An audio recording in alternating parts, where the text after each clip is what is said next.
নমস্কার। আজকে suspense story চ্যানেলে আপনাদের সকলকে স্বাগত। আজকে আমাদের রাতের কণ্ঠস্বর উইলিয়াম হোপ হডসন এর লেখা এই গল্পটির দ্বিতীয় ভাগ পাঠ করা হবে। এখনও যারা আমাদের চ্যানেলটিকে সাবস্ক্রাইব করেননি তারা সাবস্ক্রাইব করে আমাদের পাশে থাকবেন। আজকের গল্প রাতের কণ্ঠস্বর দ্বিতীয় ভাগ এবং অন্তিম ভাগ। আমি চিৎকার করলাম, কিন্তু কেউ সাড়া দিল না। তারপর জাহাজের পিছন দিকটায় সবচেয়ে উঁচু পাটাতনটার তলায় যে দরজাটা ছিল সেখানে গেলাম। দরজাটা ভেজানো রয়েছে। দরজা খুললাম, তাকালাম ভেতরে, কেউ নেই ওখানে। দরজাটা খুলতেই একটা বাসি গন্ধ নাকে এলো। এরকম ঘরে কোনো মানুষ থাকতে পারে না। কথাটা মনে হতেই আমি তাড়াতাড়ি দরজাটা বন্ধ করে দিলাম। সহসা নিজেকে নিঃসঙ্গ, কেমন একাকী মনে হলো। যেদিক থেকে উঠেছিলাম জাহাজের সে পাশে গেলাম।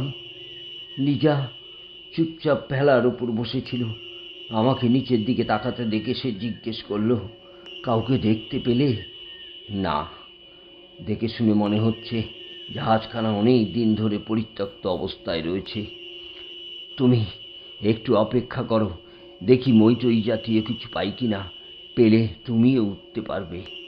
তারপর দুজনে মিলে ভালো করে জাহাজখানা খুঁজে পেতে দেখা যাবে। একটু পরেই জাহাজের উল্টো দিকের একটা দড়ির মই খুঁজে পেলাম। সেটাকে এনে আমাদের ভেলার দিকে ঝুঁকিয়ে দিলাম। একটু পরেই ও এসে দাঁড়ালো আমার পাশে। দুজনে মিলে বিশাল জাহাজখানার পিছন দিকটা তন্ন তন্ন করে খুঁজলাম। কোনো কেবিন আর অ্যাপার্টমেন্ট বাদ দিলাম না, কিন্তু না, কোথাও জীবনের কোনো চিহ্ন নেই। জাহাজের এখানে ওখানে, এমনকি কেবিনগুলির মধ্যেও সেই অদ্ভুত ধরনের ছত্রাক জন্মেছে। লিজা বলল, এগুলি পরিষ্কার করে ফেলা যাবে। জাহাজের পিছন দিকটায় যে জনমানব নেই এ সম্পর্কে আমরা নিশ্চিন্ত হলাম। এবার সামনের দিকটা দেখতে হবে। ধূসর রঙের কুৎসিত ছত্রাকের মধ্য দিয়ে আমরা সামনের দিকে এগোলাম। দেখে মনে হয় কে যেন ফাঙ্গাসের চাষ করেছে এখানে। কতগুলো বেশ বড় হয়েছে। ওগুলোর মাথায় গোলাকার পিণ্ডগুলো বেশ উঁচু। এদিকটায় আমরা তন্ন তন্ন করে খুঁজলাম, কিন্তু বৃথা খোঁজা। কোথাও কিচ্ছু নেই, কেউ নেই। আমরা দুটি প্রাণী ছাড়া জাহাজে আর কেউ নেই। আর খোঁজাখুঁজি করে কি হবে? জাহাজের পিছন দিকে ফিরে এলাম। এরকম অবস্থায় স্বাচ্ছন্দ্যের যতটুকু ব্যবস্থা করা সম্ভব তাই করতে তৎপর হলাম। দুজনে মিলে দুখানা কেবিন পরিষ্কার করলাম। তারপর আমি খুঁজতে গেলাম জাহাজের কোথাও কিছু খাবার পাওয়া যায় কিনা। খাবার পেয়ে গেলাম সহজেই। ঈশ্বরকে ধন্যবাদ দিলাম তার অসীম করুণা। টাটকা জলের পাম্পটাও খুঁজে পেলাম।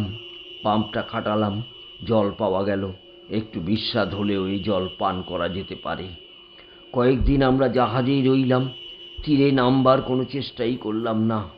আমরা জায়গাটাকে বাসযোগ্য করে তুলবার কাজেই ব্যস্ত রইলাম। তবুও সেই প্রথম দিকের দিনগুলোতেও একটা ব্যাপার কিন্তু আমরা সচেতন হয়ে উঠলাম। ব্যাপারটা হলো এই যে আমরা যা ভেবেছিলাম বোধ করি আমাদের কপাল তার চেয়ে ঢের খারাপ। যদিও আমরা দুখানা কেবিন আর সেলুনের মেঝে আর দেওয়াল সমস্ত ছত্রাক নির্মূল করে ফেলেছিলাম, অদ্ভুত দাগগুলোকে ঘষে ঘষে তুলে ফেলেছিলাম, তবুও মাত্র 24 ঘন্টা ব্যবধানেই সেগুলি আবার আগের রূপ ফিরে এলো। এই অদ্ভুত ব্যাপারটা যে কেবল আমাদের নিরুৎসাহিত করলো তাই নয়, আমাদের মনের মধ্যে এনে দিল একটা অদ্ভুত অস্বস্তিকর অনুভূতি। কিন্তু আমরা পরাজয় স্বীকার করে হাল ছেড়ে দিলাম না। আমরা নতুন করে আবার কাজ শুরু করলাম। এবার আমরা কেবল ছত্রাকগুলিকেই চেঁচে ফেললাম না, চাঁচা জায়গার উপর কার্বলিক ছড়িয়ে দিলাম। জাহাজের ভাড়ার ঘরে আমরা 1 টিন কার্বলিকও পেয়েছিলাম। কিন্তু 1 সপ্তাহের মধ্যে যে সেই ছত্রাকগুলি আবার সেই আগের অবস্থায় ফিরে এলো। শুধু তাই নয়, ওগুলো ছড়িয়ে পড়লো আরও নানা জায়গায়। যেন আমাদের হস্তক্ষেপের ফলেই ওদের বীজ ছড়িয়ে গেল জাহাজের বিভিন্ন অংশে। এমন বিদঘুটে ছত্রাক তো আগে কখনো দেখিনি। এই জাতীয় ছত্রাকের কথা তো সমুদ্রযাত্রী কোনো নাবিকের কাছেও শুনিনি। পণ্ডিতেরাও বোধ করি এগুলো অস্তিত্বের কথা জানেন না। প্রথম দিন সকালে ঘুম থেকে উঠেই ও একটা অদ্ভুত ব্যাপার দেখল। ওর বালিশের খানিকটা জায়গা নিয়ে ছত্রাক জন্মেছে, আর তা জন্মেছে ওর মুখেরই কাছাকাছি। কোনো রকমে গায়ে পোশাক চড়িয়েই ও আমার কাছে ছুটে এলো। আমি তখন জাহাজের রান্নাঘরে বসে প্রাতরাশ তৈরি করবার জন্য আগুন জ্বালাবার চেষ্টা করছিলাম। জন, জন, শিগগির এসো, দেখে যাও কি হয়েছে। হাঁপাতে হাঁপাতে ও বলল, কি ভয়ঙ্কর, কি সাংঘাতিক ব্যাপার। কি ব্যাপার, কি হয়েছে? উৎকণ্ঠিতভাবে আমি জিজ্ঞেস করলাম। এসো, নিজের চোখেই দেখে যাও। একরকম টানতে টানতেই ও আমাকে নিয়ে গেল ওর কেবিনে। গিয়ে যা দেখলাম তাতে আবার সমস্ত শরীরটা কেঁপে উঠল। সঙ্গে সঙ্গে সিদ্ধান্ত নিয়ে ফেললাম, দুজনে একমত হয়ে, না, এ সর্বনেশে যা হয়েছে আর নয়, এক্ষুনি জাহাজ ছেড়ে চলে যাব আমরা। দেখা যাক সেগুলোর উপকূলে আমাদের একটা থাকবার ব্যবস্থা করা যায় কি না, যেখানে হয়তো সুখ না থাকলেও স্বস্তি থাকবে। তাড়াতাড়ি আমাদের সামান্য কটা জিনিসপত্র গোছগাছ করে নিলাম। দেখলাম ওগুলোর মধ্যে যে মারাত্মক ছত্রাকের অভিযান শুরু হয়েছে। ওর ওর শালের এক প্রান্তে একদল ফাঙ্গাস জন্মেছে। ওকে কিছু না বলে আমি সেখানে একপাশে ছুঁড়ে ফেললাম। আমাদের ভেলাটা তখনও জাহাজের গায়ে লাগানো রয়েছে, কিন্তু ওখানা চালানো খুব মুশকিল। জাহাজের পিছন দিকে কয়েকটা লাইফ বোট ঝুলানো ছিল, তার একখানা নামিয়ে সাগরের জলে ভাসলাম। সেই নৌকোয় করে এগিয়ে চললাম তীরভূমির দিকে। কিন্তু তীরভূমির কাছাকাছি এসে দেখলাম জাহাজ ছেড়ে এসে কোনো লাভই হয়নি। তীরের সর্বত্র ওই দুষ্ট ছত্রাকের রাজত্ব। জায়গায় জায়গায় স্তূপাকৃতি ছত্রাক উঁচু হয়ে উঠেছে, বড় সড়ো ঢিবি বা ছোট পাহাড়ের মতো। এ যে অদ্ভুত, এ যে ভয়ঙ্কর। একমাত্র গল্পকথার কল্পলোকেই এরকম আজগুবি, এরকম অবাস্তব কিছু ঘটতে পারে।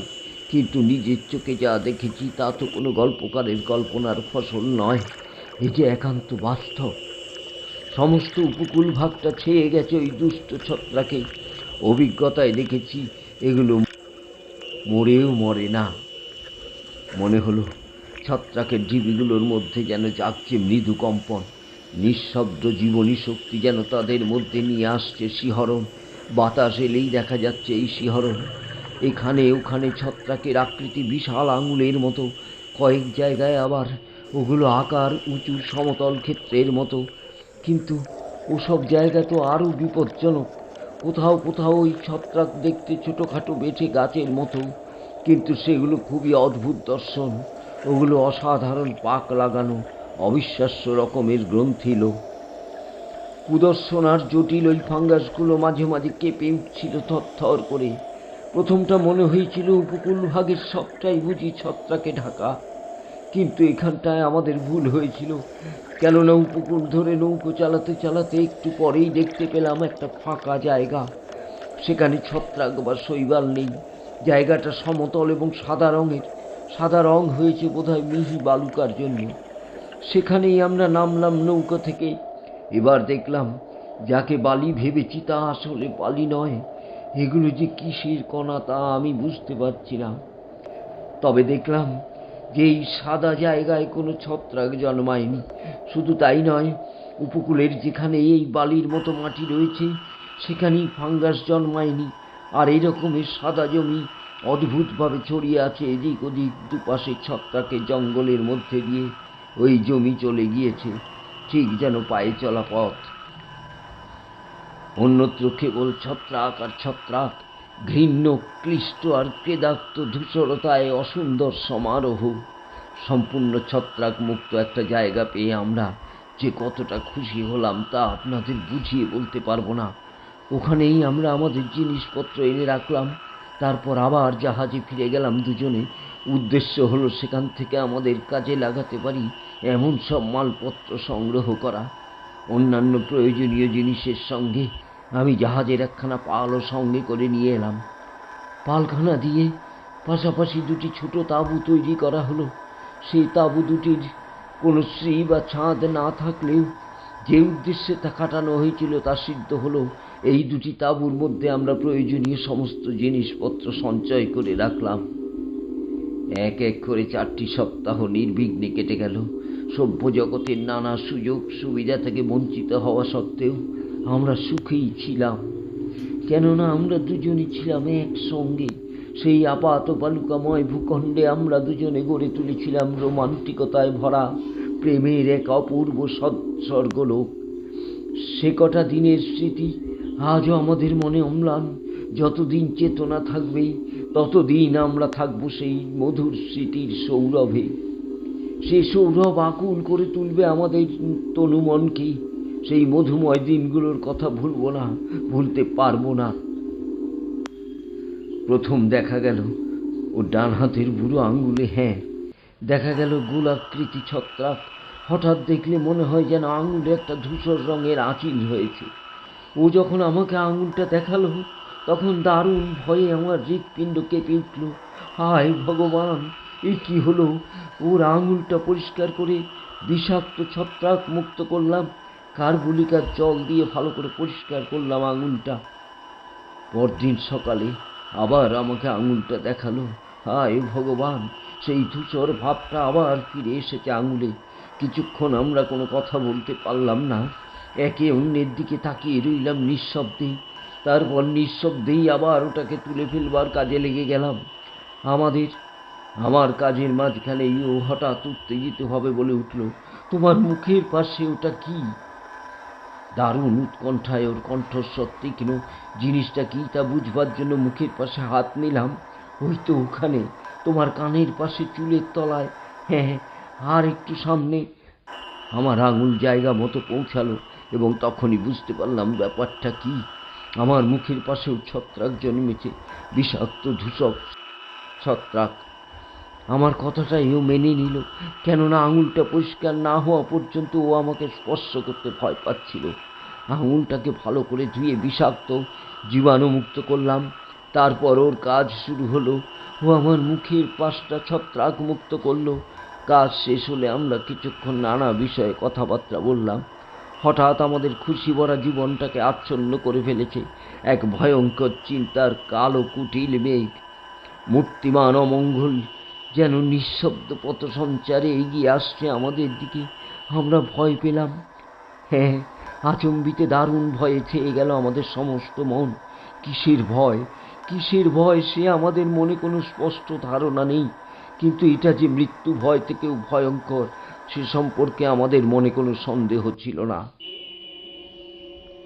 রসদপত্তর আর জল নিয়ে নৌকো করে দ্বীপ ছেড়ে সাগরে ভাসবার কথাও আমরা আলোচনা করলাম, কিন্তু এই সীমাহীন মহাসমুদ্রের বুকেও তো আমরা একান্ত অসহায়। ওই পলকা নৌকার উপর ভরসা করে প্রশান্ত মহাসাগর পাড়ি দিয়ে সভ্য জগতে ফিরে যাওয়ার কল্পনা ওরা এটা করাও বাতুলতার সামিল। আর তাছাড়া ওই বিষাক্ত ধূসর ছত্রাক আমাদের দুজনের দেহকেই আক্রমণ করেছিল। ঠিক করলাম এইখানেই থাকবো আমরা। ঈশ্বরের ইচ্ছাই পূর্ণ হোক, তিনি আমাদের নিয়ে যা করতে চান তাই হোক, আমরা অপেক্ষা করব। আর তাছাড়া আমাদের করণীয় আর কি বা আছে? 1 মাস, 2 মাস, 3 মাস কেটে গেল। আমাদের দেহে ছত্রাকের আক্রমণের বেগ বেড়ে গেছে। শরীরের যে জায়গায় প্রথম আক্রমণের বেগ শুরু হয়েছিল সেখানে ছত্রাক বেড়ে গেছে। তাছাড়া দেহের নতুন নতুন জায়গায়ও শুরু হয়েছে আক্রমণ। আমরাও ক্রমাগত যুঝে চলেছি।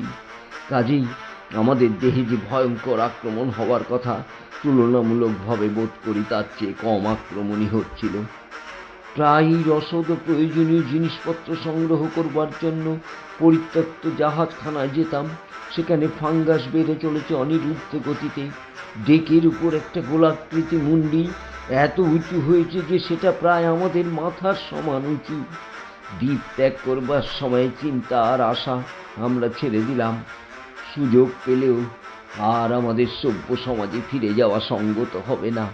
যে অদ্ভুত রোগের আমরা শিকার হয়েছি, সভ্য সমাজে ফিরে গেলে তা সংক্রামিত হয়ে পড়বে ওই স্বাস্থ্যবান নিরোগ মানুষের মধ্যে। মানব সমাজের এত বড় ক্ষতি করবার অধিকার আমাদের নেই। দ্বীপ ত্যাগ না করবার সিদ্ধান্ত নেবার পর একটা ব্যাপার স্পষ্ট হলো, আমাদের খাদ্য এবং জল নিজেদেরই সংগ্রহ করতে হবে। কেননা কতকাল আমাদের এখানে বেঁচে থাকতে হবে তা আমরা তখন জানতাম না। তাছাড়া জাহাজের ভাড়া আরও অফুরন্ত নয়, তার উপর জাহাজ থেকে কোনো টাটকা খাবারও পাওয়া যায় না, যা পাওয়া যায় তা অনেক দিনকার বাসি। একটা কথা মনে পড়ে গেল, আপনাদের বলছি, আমি একজন হতভাগ্য বৃদ্ধ, কিন্তু বয়সের দিক থেকে বিচার করলে আমি মোটেই তা নই। কিন্তু কিন্তু হঠাৎ থেমে গেল অন্ধকারের কণ্ঠস্বর। তারপর আবার আচমকা শোনা গেল, হ্যাঁ, যা বলছিলাম, আমরা জানতাম যে খাদ্যের সম্পর্কে আমাদের সতর্ক হতে হবে, কিন্তু কত অল্প খাবার যে জাহাজের ভাড়ারে রয়েছে সে সম্বন্ধে আমাদের কোনো ধারণাই ছিল না। সপ্তাহখানেক পরে আমরা আবিষ্কার করলাম যে রুটির জন্য ট্যাঙ্কগুলি একেবারে খালি, অথচ আমি ভেবেছিলাম প্রথমটির মতো এইগুলিও রুটি বোঝাই থাকবে। যেই ট্যাঙ্কটা প্রথম খুলেছিলাম তার মধ্যে আর সামান্য কখানা রুটি রয়েছে, সবজি, মাংস আর টুকিটাকি খাবারের কয়েকটা টিন ছাড়া সারা জাহাজে আর খাদ্যদ্রব্য নেই। কিন্তু এই সামান্য খাবারে আর কটা দিন চলবে আমাদের? খাদ্যের ঘাটতি জানবার পর আমি লেগুনে মাছ ধরতে তৎপর হয়ে উঠলাম, কিন্তু মাছ ধরতে পারলাম না লেগুন থেকে। শেষ পর্যন্ত মরিয়া হয়ে ঠিক করলাম, লেগুনে যখন পাওয়া যাবে না তখন প্রবাল প্রাচীরের বাইরে উন্মুক্ত মহাসমুদ্র থেকেই মাছ ধরব। সেখানেই মাছ ধরবার চেষ্টা করতে লাগলাম। মাঝে মাঝে অদ্ভুত আকৃতির মাছ ধরা পড়ত, কিন্তু সেটা কচিত। বেশিরভাগ ক্ষেত্রেই পরিশ্রমটাই সার হতো, মাছ ধরা পড়তো না। পেটের খিদে পেটেই থেকে যেত, কিন্তু এমনি করে আর কত কাল চলে?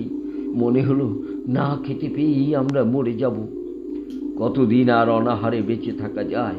আমাদের সমস্ত শরীর বিষাক্ত ছত্রাকে ছেয়ে গেছে, কিন্তু মনে হলো ছত্রাকের আক্রমণে আমাদের শেষ করে ফেলবার অনেক আগেই আমাদের মৃত্যু হবে, আর সেই মৃত্যু হবে অনাহারে। এই আমাদের নিয়তি। আমার দেহ মনে ক্লান্ত। চতুর্থ মাস কেটে গেল। তারপর আমি এক ভয়ঙ্কর আবিষ্কার করলাম। একদিন দুপুরে একটু আগে আমি পরিত্যক্ত জাহাজখানায় ফিরে এলাম। জাহাজের ভাড়ার তন্ন তন্ন করে খুঁজে কিছু বাসি বিস্কুট পেয়েছিলাম, তারই কয়েকখানা নিয়ে আমি তাঁবুতে ফিরে আসছিলাম। দূর থেকে দেখলাম ওর তাঁবুর প্রবেশপথটা খোলা। ও বসে আছে তাঁবুর দরজায়। শুধু তাই নয়, একটা কিছু খাচ্ছে। কি খাচ্ছ, কি খাচ্ছ? বলতে বলতে আমি এক লাফে নৌকো থেকে নেমে পড়লাম। আমার কণ্ঠস্বর শুনে ও কেমন হতবুদ্ধি হয়ে গেল। অত্যন্ত চতুরতার সঙ্গে ঘুরে গিয়ে ও কোনো একটা জিনিস ফাঁকা জায়গায় কিনারায় ছুঁড়ে ফেলে দিল। খানিকটা দূরে গিয়ে পড়ল জিনিসটা। আমার মনের মধ্যে একটা অস্পষ্ট সন্দেহ মাথা চেরা দিয়ে উঠল। দ্রুত পদক্ষেপে এগিয়ে ওর ছুঁড়ে ফেলা দেওয়া জিনিসটা তুলে নিলাম। একখণ্ড ধূসর ছত্রাক তাঁবুর দোরগোড়ায় বসে ছত্রাক খাচ্ছিল। হায় ভগবান! ছত্রাকের টুকরোটা হাতে করে ওর কাছে গেলাম। ও লজ্জায় একেবারে বিমন্ন হয়ে গেল। তারপর আস্তে আস্তে লালচে গোলাপি আভা ফিরে এলো ওর মুখমণ্ডলে। আমিও একটা প্রবল আচ্ছন্নতায় আর ভীতির ভাব অনুভব করলাম। লক্ষ্মী সোনা, লক্ষ্মী সোনা, এর বেশি আর কিচ্ছু বলতে পারলাম না আমি। আমার দরদ ভরা কণ্ঠস্বর শুনেও ভেঙে পড়ল কান্নায়। অনেকক্ষণ ধরে কাঁদল। তারপর যখন শান্ত হলো তখন ওর মুখ থেকেই শুনলাম সব কথা। ক্ষুধার তাড়নায় আগের দিনই ছত্রাক খেয়েছে লিজা, এবং এবং খেতে নাকি ওর মোটেই খারাপ লাগেনি, বরং ভালোই লেগেছে। আমি ওকে দিয়ে এই প্রতিশ্রুতি করিয়ে নিলাম যে চরম ক্ষুধার মুহূর্তেও ও আর এই ছত্রাক স্পর্শ যেন না করে। আমার সামনে নতজানু হয়েও শপথ করল যে ক্ষুধায় মৃত্যু হলেও ও আর খাদ্য হিসেবে ছত্রাক গ্রহণ করবে না। পরেও আমাকে বলল যে ছত্রাককে খাদ্য হিসাবে গ্রহণ করবার আকাঙ্ক্ষা হঠাৎই ওর মনে আসে। আকাঙ্ক্ষার পূর্ব মুহূর্ত পর্যন্ত ওই ধূসর ছত্রাকগুলো ছিল ওর কাছে অত্যন্ত ঘৃণ্য পদার্থ। ন্যাক্কারজনক এই ছত্রাকগুলোর ওপর ওর তীব্র বিতৃষ্ণা, তীব্র বিকর্ষণ। আমার মন অশান্ত, আমার মন বিচলিত। যে ভয়ঙ্কর আবিষ্কার আমি করেছি তাতে আমার পক্ষে শঙ্কা বিহ্বল হয়ে পড়াটা মোটেই আশ্চর্য নয়। অক্লান্ত মনকে একটু শান্ত করবার জন্যই দিনের শেষে একটু ঘুরতে বেরোলাম। দুপাশে ছত্রাকের ঝাড়ের মাঝখান দিয়ে আপাতত বালুকাময় সাদা ভূখণ্ড পথের মতো এঁকে বেঁকে চলে গিয়েছে। সেই পথরেখা ধরে এগোলাম। এর আগেও একবার এ পথে এসেছি, কিন্তু বেশি দূর যাইনি। এবার নানা চিন্তা আনমনা হয়ে আমি অনেক দূর এগিয়ে গেলাম। আচমবিতে একটা অদ্ভুত কর্কশ শব্দ শুনে আমার সম্বিত ফিরে এলো। শব্দটা আসছে আমার বাঁ পাশ থেকে। দ্রুত ঘুরে দেখলাম আমার কনুইয়ের কাছে অসাধারণ এক অদ্ভুত আকৃতির ছত্রাকের একটা স্তূপ। স্তূপটা অচল নয়, ওটার মধ্যে রয়েছে গতি। অস্বস্তিকরভাবে ওটা আন্দোলিত হচ্ছে, যেন ওটার একটা নিজস্ব জীবন, নিজস্ব বোধ শক্তি রয়েছে। ছত্রাকের স্তূপটার দিকে এক দৃষ্টি তাকিয়ে থাকতে থাকতে সহসা আমার মনে হলো স্তূপটাকে যেন আমি চিনতে পারছি। ওটার সঙ্গে যেন একটা অতি বিকৃত মানব দেহের অদ্ভুত সাদৃশ্য রয়েছে। কথাটা আমার মগজের মধ্যে বিদ্যুৎ চমকের মতো খেলতে না খেলতেই একটা এটা ছিন্ন করবার শব্দ আমার কানে এলো। শব্দটা মৃদু কিন্তু পীড়াদায়ক। দেখলাম ধূসর বর্ণের ছত্রাক স্তূপের মধ্যে থেকে হাতের মতো একখানা শাখা বেরিয়ে এলো আমার দিকে। ছত্রাকের মাথা ঝুঁকে পড়ল আমার দিকে। ধূসর মাথাটা একটা আকৃতিবিহীন বেঢপ বলের মতো। আমি নির্বোধের মতো দাঁড়িয়ে রইলাম। হাতের মতো শাখাটা আমার মুখ স্পর্শ করে আলতোভাবে যেন হাত বুলিয়ে দিল। দারুণ আতঙ্কে চিৎকার করে আমি কয়েক পা পিছু হটে এলাম। আমার ঠোঁটের উপর কেমন একটা মিষ্টি মিষ্টি স্বাদ। ওখানেও ছত্রাক শাখার স্পর্শ এসে লেগেছিল। আমি ঠোঁট চাটলাম। বলতে গেলে প্রায় সঙ্গে সঙ্গেই একটা তীব্র অমানবীয় আকাঙ্ক্ষা আমাকে পেয়ে বসল। সে আকাঙ্ক্ষার ভয় পড়ে গেল আমার সমস্ত মন। ঘুরে দাঁড়িয়ে আমি একখণ্ড ছত্রাক ভেঙে নিলাম, খেলাম, তারপর ভাঙলাম, আবার খেলাম, আবার আবার আবার। আমি বহুকালের ক্ষুধার্ত, আমার এই মহা ক্ষুধার পরিতৃপ্তি নেই। পাগলের মতো খেতে লাগলাম। বেশ খেতে, চমৎকার মিষ্টি মিষ্টি স্বাদ। খেতে খেতেই মনে পড়ল দুপুরের একটু আগে ওর তাঁবুর দরজায় যা ঘটেছিল তার কথা। বিদ্যুৎ চমকের মতোই কথাটা আমার মনে হলো। সঙ্গে সঙ্গে আমার মস্তিষ্কের প্রতিটি কোষ যেন তড়িতাহত হয়ে উঠল। আমার আচ্ছন্ন মনটা যেন আবার হয়ে উঠল সজীব, সক্রিয়। স্বয়ং ঈশ্বরই যেন আমাকে স্মরণ করিয়ে দিলেন তাঁবুর প্রবেশের পথে যে ঘটনাটা ঘটেছিল তার কথা। হাতের টুকরোটা ছুঁড়ে ফেলে দিলাম। মুখের ভিতরটার খণ্ডগুলো থু থু করে ছিটিয়ে ফেললাম। কি করলাম আমি? মুহূর্তের তীব্র আকাঙ্ক্ষায় আমি অমানুষ হয়ে গেলাম। আমি নিতান্তই হতভাগ্য। আমার মন ভয়ঙ্কর অপরাধ বোধ, তীব্র পাপ বোধে ভরে গেল। আর আক্রান্ত মনে ফিরে চললাম আমাদের শিবিরের দিকে। লিজা সবই বুঝতে পারল। ওর শান্ত সহানুভূতি আমার কাছে ব্যাপারটাকে অনেকখানি সহজ করে তুলল। আমার আকস্মিক দুর্বলতার কথা আমি ওর কাছে অকপটে স্বীকার করলাম। স্বীকার করে অনেকখানি স্বস্তি পেলাম। মনের গ্লানি অনেকটা কেটে গেল। কিন্তু ধূসর ছত্রাক স্তূপের অন্তরালে আমি যে আভাস পেয়েছি, যে ভয়ঙ্কর সত্য আমি উপলব্ধি করেছি, তার কথা আমি ওর কাছে একেবারে চেপে গেলাম। অনাবশ্যক আতঙ্কের হাত থেকে আপাতত ওকে রক্ষা করতে চাইলাম। কিন্তু আমার জ্ঞানের ভাণ্ডার একটু বেড়েছে, কিন্তু এই জ্ঞান অসহ্য।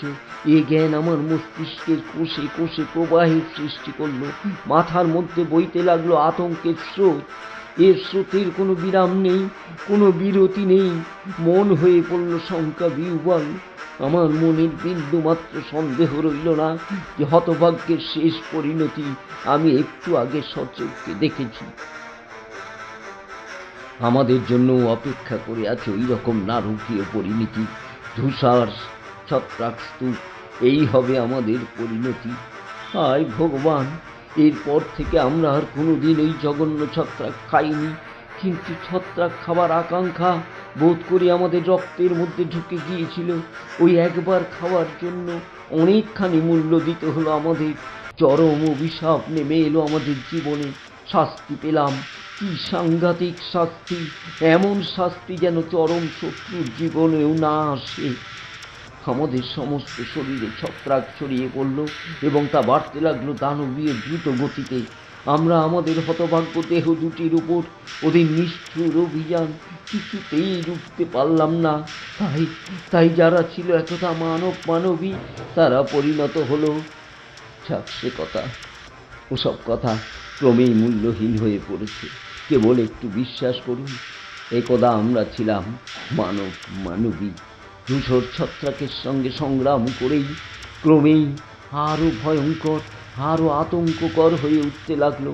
আমরা হাঁটতে লাগলাম, ক্রমাগত হাঁটতে লাগলাম। ছত্রাক ঢেকে ফেলল আমাদের মানবীয় শরীর দুটিকে। সঙ্গে সঙ্গে বেড়ে চলল ছত্রাকের স্বাদ গ্রহণ করবার জন্য তীব্র আকাঙ্ক্ষা, ক্ষুধা, প্রচণ্ড ক্ষুধা। অথচ খাদ্য নেই। বলতে গেলে মনের সঙ্গে তীব্র লড়াই করে ছত্রাকের খাদ্য হিসাবে গ্রহণ করতে আমরা বিরত হলাম। মন, ছত্রাক বিধ্বস্ত দেহে মন কি এখনো আছে? 1 সপ্তাহ আগে শেষ বিস্কুটখানা আমরা খেয়ে ফেলেছি। তারপর থেকে আমি মাত্র 3টে মাছ ধরেছি। আজ রাতেও আমি সাগরে এসেছিলাম মাছ ধরবার জন্য। এমন সময় ঘন কুয়াশার মধ্যে থেকে বেরিয়ে এলো আপনাদের স্কুনারখানা। আমি আপনাদের ডাকলাম। এই কাহিনীর বাকিটা তো আপনারা জানেন। আপনারা গৃহহীন, সমাজহীন দুটি হতভাগ্য প্রাণীকে দয়া করেছেন। এ দুটি হতভাগ্য একদা মানুষ ছিল। তাদের মনে ছিল কত আশা, কত স্বপ্ন। আপনাদের দয়ার জন্য সর্বশক্তিমান ঈশ্বর আপনাদের মঙ্গল করুন। ছপ, জলে দাঁড় পড়বার শব্দ শোনা গেল। ছপ, আবার দাঁড় পড়ল জলে। রাতের কণ্ঠস্বর ভেসে এলো। শেষবারের মতো শুনলাম সেই স্বর ভেসে এলো কুয়াশার আবরণ ভেদ করে। কেমন যেন ভৌতিক, কেমন যেন শোকাতুর সেই কণ্ঠস্বর। ঈশ্বর আপনাদের মঙ্গল করুন। বিদায়, বিদায়, আপনাদের কাছ থেকে বিদায় নিচ্ছি, বিদায় নিচ্ছি, বিদায় নিচ্ছি মানুষের কাছ থেকে। শেষের দিকটায় রাতের আগন্তুকের কণ্ঠস্বর দারুণ আবেগে থরথর করে কেঁপে উঠল। বিদায়। আমরা দুজনে, আমি আর উইল, চিৎকার করে বললাম। আমাদের হৃদয় আবেগ ভরা, সেখানে চলছে নানা আবেগের খেলা। এতক্ষণ ধরে যেন আবিষ্ট অবস্থায় ছিলাম, এবার পারিপার্শ্বিক আস্থা সম্বন্ধে যেন চেতনা ফিরে এলো। তাকিয়ে দেখলাম ভোর হচ্ছে, সাগরের বুকে যেন নেমে আসছে অরুণ প্রণয়িনী কল্যাণময়ী উষা। আমাদের চারপাশে কুয়াশায় ধূসর আবরণে লালের ছোপ লাগলো। তারপর সূর্য উঠল। তীক্ষ্ণ বর্ষার মতো এক আলোক রশ্মি এক জায়গায় কুয়াশার পাতলা আবরণকে ছিন্ন করে ছড়িয়ে পড়ল এ যাবৎ লুকানো সাগরের বুকে। আধো আলো, আধো ছায়ার মধ্যে দেখা গেল অপসৃতমান একখানা নৌকা। ছপ ছপ ছপ, নৌকাখানা চলে যাচ্ছে দূরে, আরও দূরে, দৃষ্টিসীমার বাইরে, ঘন কুয়াশায় ধূসর জবনিকার অন্তরালে। স্পষ্টভাবে দেখলাম দুখানা দ্বারের মাঝখানে একটা বস্তুটা নড়াচড়া করছে। মনে হলো একখানা স্পঞ্জ, ধূসর রঙের প্রকাণ্ড একখানা স্পঞ্জ যেন আন্দোলিত হচ্ছে, জলে দাঁড় পড়ছে। ছপ ছপ ছপ, দ্বারের রং ধূসর, নৌকার রং ধূসর। মুহূর্তের জন্য তীক্ষ্ণ দৃষ্টিতে তাকালাম, কিন্তু বৃথা চেষ্টা। বুঝতেই পারলাম না কোথায় হাতের শেষ আর দ্বারের শুরু। ধূসর হাত আর ধূসর দ্বার মিলেমিশে একাকার হয়ে গিয়েছে। ওদের সংযোগস্থল বের করতে পারলাম না। মুহূর্তের জন্য আমার দৃষ্টি গিয়ে পড়ল ওর মাথার উপরে।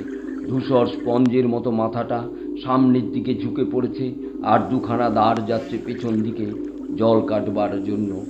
ছপ ছপ ছপ, দ্বারের শব্দ ক্ষীণ থেকে ক্ষীণতর হয়ে এলো। নৌকো চলে গেল আলোক সীমার বাইরে। ধূসর নৌকার ধূসর চালক মাথা নাড়াতে নাড়াতে অদৃশ্য হয়ে গেল ধূসর কুয়াশার অন্তরালে। এখানেই গল্পটা শেষ। গল্পটা কেমন লাগলো অবশ্যই আমাদের জানাবেন। আমাদের চ্যানেলটিকে লাইক ও শেয়ার করতে ভুলবেন না।